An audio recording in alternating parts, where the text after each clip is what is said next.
basadir waxa weeye comedian Tansaaniyaana oo maaragta runtii barnaamijyadaas in badan ka shaqeynayay. magaca basadir ninkan maada u bixiyay magaciisa rasmiga ah muxuu yahay? magaca basadir ana u bixiyay hadda rabaa inaan u walqalo meel baadiya halkaas oo aan deganahay rabaa inaan u walqalo. magaciisa rasmiga waxa la yiraahdaa King Bus baa la yiraahdaa. sababta aan magaca basadir ninka ugu xushay horta runtii waa magac aanan wax badan xitaa u fakirin. waa siiriyay waa u bixiyay magacu hal mar uu soo go'ay niyadeydu ka soo go'ay waxaan u bixiyay marka ugu talagalay isla magacaas ninka waa ku banaan yahay alla ilaahay bas weeyo ninka basadir u bixiyay sidaas aan ugu bixiyay. bidaar buu leeyahay intaan ka arkay hal muuqaal oo uu bidaar lahayn baa jira dabcan markaasna waxa jira timo qolyaha maaragta timo tirayaasha ay saaraan oo Afrikaanka marka dabcan markaas halkaas ka soo saartay laakiin inta kale aan arkay ninkaas bidaar buu lahaa. goormaad marka basadir adigu aragtay maxaase ku xulatay in aad qaadatid barnaamijyadiisa oo marka aad af Soomaaliyeysid? basadir niyo barnaamijyadiisa waxaan ku xushay ninkaan inuu yahay nin active oo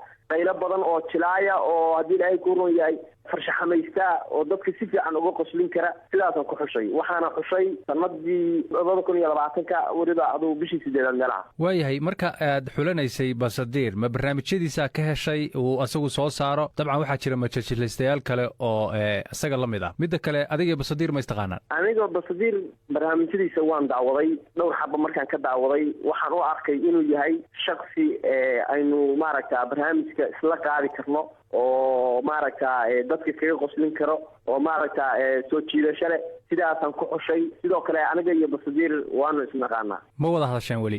waan wada hadalnay weliba WhatsApp-ka waan ku sheekaysanay oo waa igu jira. markaad la hadlaysay oo kow aad isbaranayseen see isu barateen? kow markaan isbaranay nin xulufadiisa ka mid ah oo barnaamijyada la sameeya oo inta badan asxaabteedu u garan og tahay Farxaan Diraac oo runtii nin dhalinyaro aad u maaragta u firfircoon ah. ninkaas baa igala soo hadlay beydkayga wuxuuna ii soo diray ninka lambarkiisa WhatsApp-ka sidaas aan kula hadlay. waxaan u sheegay inaan barnaamijyadiisa sameeyo oo cod Soomaaliya u bedelo dadka Soomaalidaana in badan ay jecel yihiin waliba si aan dadka oo ka dhashay Tansaaniya ay u jeclayn inay u jecel yihiin kuwa Soomaalida ah. muxuu ku yiri marka? aad buu iga mahadceliyay maadaama uu asaga lafkiisu beydkiisa ku xiran yahay oo daawado. wuxuu ii sheegay inuu beydkiisa ku xiran yahay oo daawado. sidoo kale wuxuu aad iyo aad ula dhacay in intaas oo taageero ah oo Soomaalida ku yeesho dadka Soomaalida ku yeesho magacinta leeg maadaama asaga YouTube-kiisa uu yahay mid aan dad badan ku xirnayn Facebook page-na uusan lahayn. wuxuu iga codsaday in aan u sameeyo WhatsApp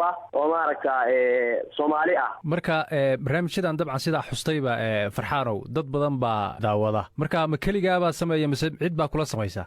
barnaamijka aniga sameeya waqti baan geliyaa runtii juhdi badan baan ku bixiyaa. marka keligay baan ahay keligay baan diyaariyaa barnaamij program baa jira. anigu sida hadda Farxaan ahaan aan kula hadlayo baan u hadlaa marka ay qofka dumarka marayso. dabcan markii aan codka dhamaystiro oo su'aasha hadalka aan rabay aan iraahdo baan yareeyaa oo maaragta waxaan u bedelaa ilmo yar ama maaragta cod hoose oo khafiifa. waayahay ninka basadira marka hadaladiisa ma toos baa u tarjuntaa mise waad qiyaastaa wuxuu leeyahay? basadir barnaamijyadiisa turjumaanna kaba marna haddii sida uu yahay lagu turjumo oo sida ay usoo dhigaan iyagu lagu turjumo xiise ma yeelanayo. dabcan marka waxaan ka dejiyaa dhaqankoodii iyo hadalkoodiiba waan ka rogaa dhaqan Soomaaliya iyo hadalkii Soomaaliga ahaa oo weliba mahmaahiyihii iyo gabayadii intaba aysan sugaanta aysan ka maqnayn baan saaraa. inta badanna aniga luqadiisa inta badan maba 100% waa fahamsanahay kuba dhahayo oo ma fahamsani laakiin haddii sida uu yahay loo turjumo dabcan xiise ma yeelanayo. waxaan marka qoodha iyo xerada iyo marka la leeyahay iyo maaragta in gubad dalay weeye kaliya waxaasna Tansaaniya kuma hadlaan mana yaqaanaan. waqti intee leeg bay kugu qaadataa marka in aad barnaamij noocan samayso oo marka dadka sida uga qosliso? barnaamijkan markaan qolkayga tagaba waa iska samayn karaa wax weyn iguma qaado 30 daqiiqo ama 20 daqiiqo ama ugu banaan hal saac midka ugu dheer. muuqaalada isagu maalinkii waxba laga yaabaa 3 inuu soo saaro ama adigu labadii bariba 4 muuqaal oo soo saaro. aniguna marka kuwiisii hore baaba iga badan oo hadda markaan eego kuwa badan oo maaragta wali aanan fasirin baa jira. marka kayd badan baa ka yaala oo maaragta kuwaas kale aan aad u isticmaala. kuwaan dambe cusub waa xula dabcan kuwa waxaa jira aan dhaqankeena ku wanaagsanayn oo aan la soo qaadan karin. sidaa darteed